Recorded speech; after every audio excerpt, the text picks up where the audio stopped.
After that she goes to school on her bicycle. ఆ తర్వాత సీత తన సైకిల్ మీద బడికి వెళ్తుంది. కూడదు, నా దేశాన్ని నేను ప్రేమిస్తాను అనేది ఒక శాశ్వతమైన భావం. So I love my country. వాక్యంలో సబ్జెక్ట్ తర్వాత ప్రెడికేట్ ఉంటుంది. అంటే ఈ ప్రెడికేట్ అనేది కొన్ని సందర్భాలలో సబ్జెక్టు థర్డ్ పర్సన్ సింగులర్. రెండవ సెంటెన్స్ చూద్దాం. She wakes up early every morning. ఖచ్చితంగా రావాలి. ఫర్ ఎగ్జాంపుల్, ఆమె తన జుట్టు దువ్వుతుంది. She combs her hair. మేము రోజు కూరలు కాబట్టి వీటికి ఎస్ రాలేదు. వీటికి మనం ఒక ఉదాహరణ చూద్దాం. The child eats fruits.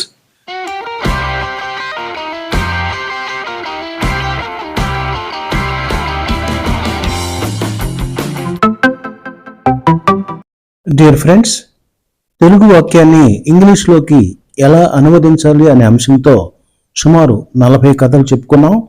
ఇప్పుడు చెప్పుకోబోయే కథలు కేవలం గ్రామర్ విశ్లేషణ కొరకు మాత్రమే. దీనివల్ల తెలుగు అనువాద ప్రక్రియ కొంత తక్కువగా ఉంటుంది. దయచేసి గమనించండి. అసలు ఇంగ్లీషు వాక్యంలో సబ్జెక్ట్ తర్వాత ప్రెడికేట్ ఉంటుంది. అంటే ఈ ప్రెడికేట్ అనేది సబ్జెక్టు అంటే కర్త చేస్తున్న పని లేదా కర్త యొక్క స్థితి గురించి సమాచారం ఇస్తుంది. మరి ప్రెడికేట్లో ఏముంటాయి? తప్పకుండా వెర్బ్ ఉంటుంది. వెర్బ్తో పాటు ఆబ్జెక్టు, కాంప్లిమెంట్స్, యాడ్వర్బ్స్ లేదా adverbial phrases, prepositional phrases, modifiers, ఇలా ఎన్నో ఉంటాయి. ఇవన్నీ మనకు తెలిస్తే ఓకే. తెలియకపోతే వాటిని మనం ఎక్స్ట్రా వర్డ్స్గా భావించి ఆంగ్ల అనువాదం చేయాల్సి ఉంటుంది. వీటన్నింటినీ మనం క్లియర్గా తెలుగు నుండి ఇంగ్లీష్లోకి ఎలా అనువదించాలి అనే అంశంతో ఎన్నో వీడియోలు చేసుకున్నాం. ప్రస్తుతం గ్రామర్ కోసం టెన్స్ని మనం చక్కగా అర్థం చేసుకోవడానికి ఇప్పుడు చెప్పబోయేటటువంటి కథలు ఉపయోగపడతాయి. మీరు తప్పకుండా ఫాలో అవుతారని ఆశిస్తున్నాను.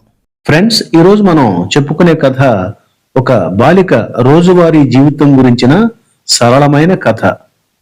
సీత ఒక చిన్న గ్రామంలో నివసిస్తుంది. ఆమె ప్రతి ఉదయం త్వరగా మేల్కొంటుంది. సూర్యుడు తూర్పున ఉదయిస్తాడు మరియు ప్రపంచానికి వెలుగును తెస్తాడు. ఆమె తన పళ్ళు తోముకుంటుంది మరియు స్నానం చేస్తుంది. ఆమె తన కుటుంబంతో కలిసి టిఫిన్ తింటుంది.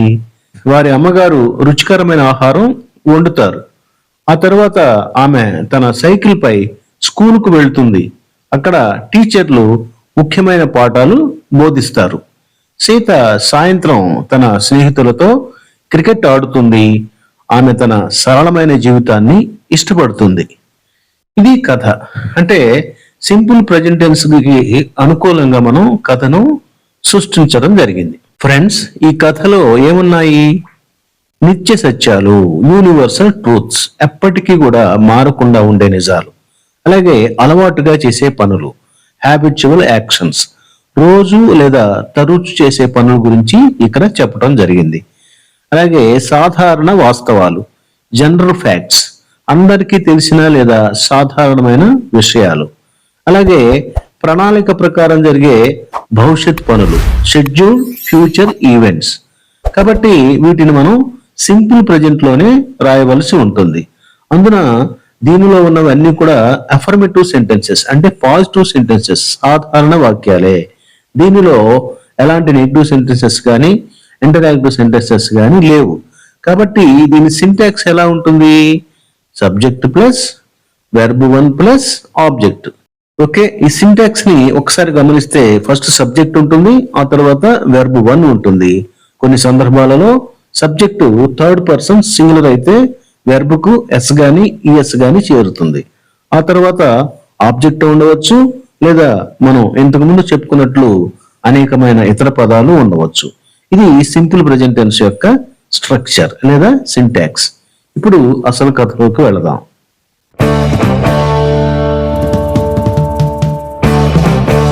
ఫ్రెండ్స్, మొదటి వాక్యం గమనించినట్లయితే Sita lives in a small village.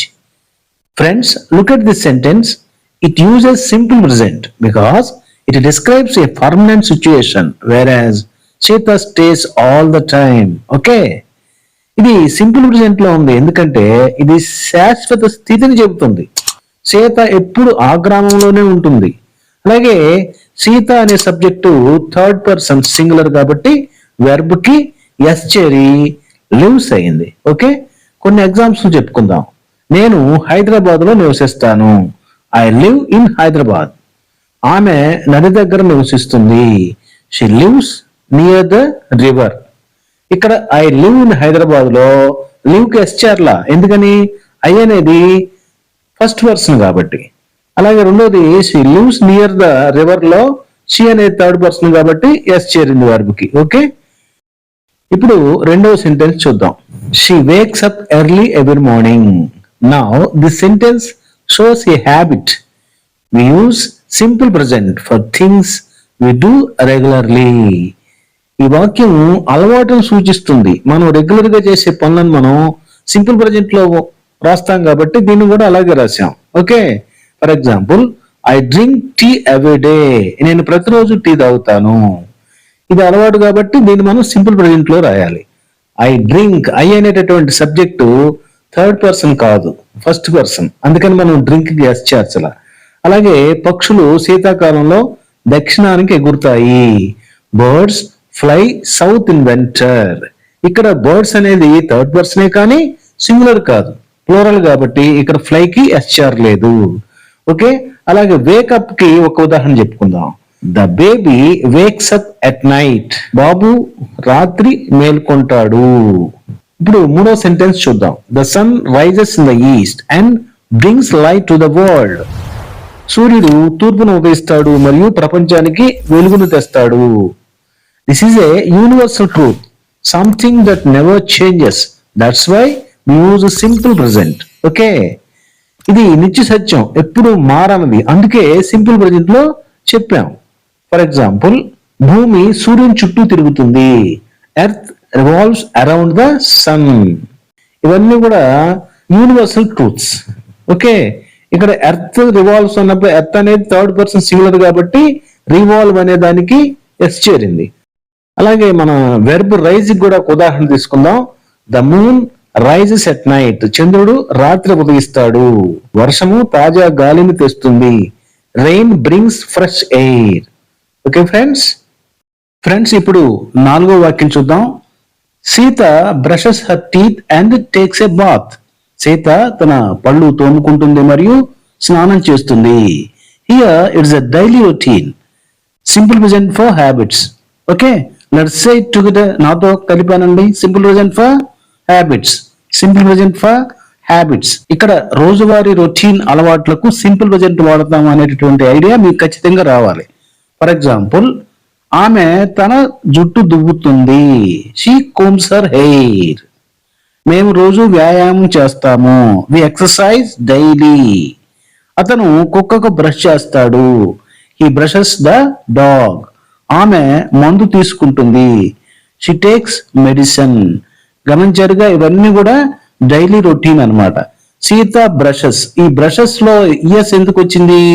Sita third person singular కాబట్టి. అలాగే టేక్స్ ఏ బాత్, ఇక్కడ కూడా టేక్ ఏ బాత్ కాదు, టేక్ అనే దానికి ఎస్ చేరింది. ఎందుకని? ఇది కూడా ఈ వాక్యానికి కూడా సబ్జెక్ట్ వచ్చేసి సీతానే కాబట్టి ఇక్కడ సబ్జెక్ట్ థర్డ్ పర్సన్ సింగులర్ కాబట్టి వెర్బ్ కి ఎస్ గాని ఎస్ గాని రావడం జరిగింది. ఓకే, ఇప్పుడు ఐదవ వాక్యం చూద్దాం. She eats breakfast with her family. ఆమె తన కుటుంబంతో కలిసి టిఫిన్ తీసుకుంటుంది, టిఫిన్ తింటుంది. This habit happens every day. So we use simple present కదా, రోజు చేసే పని కాబట్టి ఇక్కడ మనం దీన్ని సింపుల్ ప్రెజెంట్ లో వాడటం జరిగింది. అలాగే she eats third person singular కాబట్టి ఈట్ కి ఎస్ చేరింది. మరికొన్ని ఉదాహరణలు చూద్దాం. వారు రాత్రి 8 గంటలకు డిన్నర్ తీసుకుంటారు. They eat dinner at 8 PM. పిల్లులు చేపలు తింటాయి. Cats eat fish. క్యాట్స్ అనేది థర్డ్ పర్సనే కానీ ఇక్కడ ప్లూరల్ కాబట్టి ఈట్ కి ఎస్ రాలేదు. అలాగే వెర్బ్ ఈట్ కి మనం ఒక ఉదాహరణ చూద్దాం. The child eats fruits. పిల్లవాడు పండ్లు తింటాడు. అర్థమైందా? ఇప్పుడు ఆరో వాక్యం చూద్దాం. Her mother cooks delicious food. అతని అమ్మ రెగ్యులర్ గా చక్కగా మంచి రుచికరమైనటువంటి ఆహారం వండుతుంది. కాబట్టి దీన్ని మనం సింపుల్ ప్రెజెంట్ లో రాశాం. This is regular action by his mother. So we use simple present. Simple present for habits. Okay, కొన్ని ఉదాహరణలు చూద్దాం. షెఫ్లు రెస్టారెంట్లలో వండుతారు. Chefs cook in restaurants. Okay, నేను అన్నం వండుతాను. I cook rice. నా సోదరి బాగా వండుతుంది. My sister cooks well. My sister third person singular కాబట్టి కుక్స్ వాడాం. ఇదంతా కూడా మీకు ఈ పాటికే మీకు బాగా అర్థమై ఉంటుంది. ఇక్కడ మీరు గమనించండి, తెలుగు వాక్యాన్ని ఇంగ్లీష్ లోకి అనువదించడం ఎలా అనేది మనం తెలుసుకోవటం లేదు. జస్ట్ ఇక్కడ కేవలం సింపుల్ ప్రెజెంట్ యొక్క గ్రామర్ విశ్లేషణే జరుగుతుంది. మీకు ఆ విధమైనటువంటి అనువాదం కావాలంటే మన ఛానల్లో ఎన్నో వీడియోలు తెలుగు నుండి ఇంగ్లీష్ కి ఎలా అనువదించాలి అనేది ఉన్నది, మీరు గమనించండి. ఓకే, సెంటెన్స్ 7 చూద్దాం. After that she goes to school on her bicycle. ఆ తర్వాత సీత తన సైకిల్ మీద బడికి వెళ్తుంది. This is part of her daily routine. So we use simple present. ఆమె రోజువారీ రొటీన్ కనుక దీన్ని మనం సింపుల్ ప్రెజెంట్ లో చెప్పాం. ఫర్ ఎగ్జాంపుల్, విద్యార్థులు కాలేజీకి వెళ్తారు. Students go to college. Students third person plural కాబట్టి ఇక్కడ గోకి ఎలాంటి ఎస్ కానీ రాలేదు. బస్సు వేగంగా వెళ్తుంది. The bus goes fast. ఆమె షాపింగ్ కు వెళ్తుంది.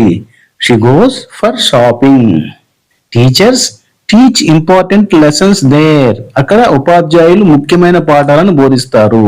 This is a general fact about teachers. So we use simple present. టీచర్ల గురించినటువంటి సాధారణ వాస్తవం కాబట్టి దీన్ని మనం సింపుల్ ప్రెజెంట్ లో చెప్పాము. టీచర్స్ అనేది థర్డ్ పర్సన్ ప్లూరల్ కాబట్టి టీచ్ అనేటటువంటి వెర్బ్ కి ఎలాంటి ఎస్లు చేరలేదు. ఫర్ ఎగ్జాంపుల్, తల్లిదండ్రులు విలువలు బోధిస్తారు. Parents teach values. పుస్తకాలు జ్ఞానాన్ని బోధిస్తాయి. Books teach knowledge. నేను ఇంగ్లీష్ బోధిస్తాను. I teach English. ఫ్రెండ్స్, ఇప్పుడు 9వ వాక్యం చూద్దాం. Sita plays cricket with her friends in the evening.